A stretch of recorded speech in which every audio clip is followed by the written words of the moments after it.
Teacher MLC ఎన్నికల్లో తన గెలుపు తథ్యమన్నారు టీఆర్ఎస్ బలపరిచిన అభ్యర్థి కాటిపల్లి జనార్దన్ రెడ్డి. హైదరాబాద్, రంగారెడ్డి, మహబూబ్ నగర్ జిల్లాల టీచర్లు తనపై నమ్మకంగా ఉన్నారని అన్నారు. ప్రభుత్వంతో చర్చించి టీచర్ల సమస్యలన్నీ పరిష్కరిస్తామన్నారు ఆయన.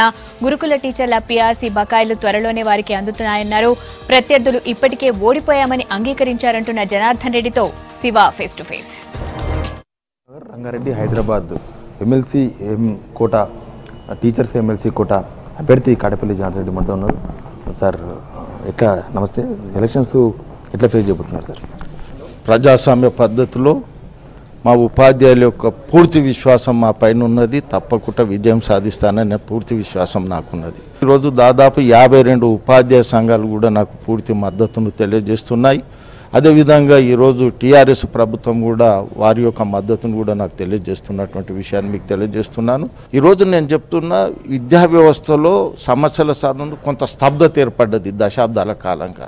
గౌరవ ముఖ్యమంత్రి గారి దృష్టి కూడా తీసుకెళ్తే తప్పకుండా ఈ సమస్యను సాధించాలనే ఉద్దేశంతో 2487 భాషా పండితులను 1047 వ్యాయామ ఉపాధ్యాయుల పోస్టులను అప్డేట్ చేయడం జరిగింది. దశాబ్ద కాలంగా పెండింగ్లో ఉన్నటువంటి సమస్యను ఒక పరిష్కారంగా అనుకున్నాం. అంటే ఎట్లాంటి హామీలు ఇస్తున్నారు సార్? టీచర్స్కు చాలా సమస్యలు ఎప్పటి నుంచి ఉన్నాయని చెప్తారు. ఎప్పుడు సమావేశాలు పెట్టినా సమస్యల మీద ఎప్పుడు చెప్తూ ఉంటారు. మీరు వాళ్ళకు ఎలాంటి హామీలు ఇస్తున్నారు? ఇప్పుడు మేజర్ 3 సమస్యల సాధనతో ఉపాధ్యాయులు కూడా ఒక నమ్మకం కలిగింది, మా సమస్యలు సాధింపబడతాయని. అది దాంతోపాటు చైల్డ్ కేర్ లీవ్ను సాధించినాం. మేజర్ సమస్య ఈరోజు హెల్త్ కార్డు సమస్య, అది ఆషామాషి సమస్య కాదు. ఎందుకంటే ఈరోజు చాలామంది లక్షల రూపాయలు, ఏ హాస్పిటల్లో అడ్మిట్ అయినా లక్షల రూపాయలు చెల్లించే పరిస్థితి ఏర్పడుతున్నది. అట్లాంటి పరిస్థితుల్లో ఈరోజు ఎవరికైనా ఒక నమ్మకం ఏర్పడ్డది. నాకు కానీ నా డిపెండెంట్స్కి ఏ ఇబ్బంది ఏర్పడ్డా ఈరోజు ఎలాంటి రూపాయి చెల్లించకుండా మన ట్రీట్మెంట్ తీసుకునే అవకాశం కార్పొరేట్ హాస్పిటల్లో ఈరోజు కల్పించడం జరిగింది. ఇక మిగిలిన సమస్యలు ఈరోజు రాష్ట్ర స్థాయిలో ఉన్నటువంటి పెండింగ్లో ఉన్న సమస్యలు ఏంటంటే, ఇప్పుడు 398 వేతనం మీద పనిచేసిన కాలానికి నోషనల్ ఇంక్రిమెంటు, ఇక పీఆర్సీ ఏరియర్స్ కూడా ఈరోజు ఏప్రిల్లో సగము, మిగతా 2వ విడత చెల్లించే విధంగా రూపకల్పన చేసినాం. 398 కూడా తప్పకుండా మాకు పూర్తి విశ్వాసం ఉన్నది. వాళ్ళకు కూడా నోషనల్ ఇంక్రిమెంట్ ఇప్పించి పెన్షన్లో బెనిఫిట్ అయ్యే విధంగా రూపకల్పన చేస్తున్నాం. ఇక మేజర్ సమస్య ఈరోజు సిపిఎస్ సమస్య అనేది ఉన్నది. దాని మీద కూడా ఎందుకనంటే కొంత అసత్య ప్రచారం కొంతమంది చేస్తున్నారు.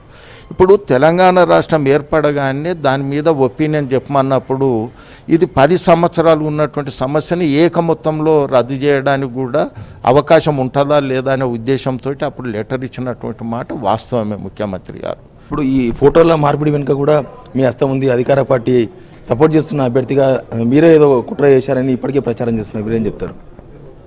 నేను ఇట్ట కుట్ర చేసినట్లయితే ఈరోజు ఒకసారి ఆలోచన చేయండి. ఇక్కడనే మన అవివేకం అనేది, వాళ్ళ అవివేకం అనేది బయటపడుతున్నది. ఎలక్షన్ కమిషన్ అనేది స్వతంత్రంగా వ్యవహరించే సంస్థ అనేది అది అందరికీ తెలుసు, ప్రతి ఉపాధ్యాయునికి తెలుసు.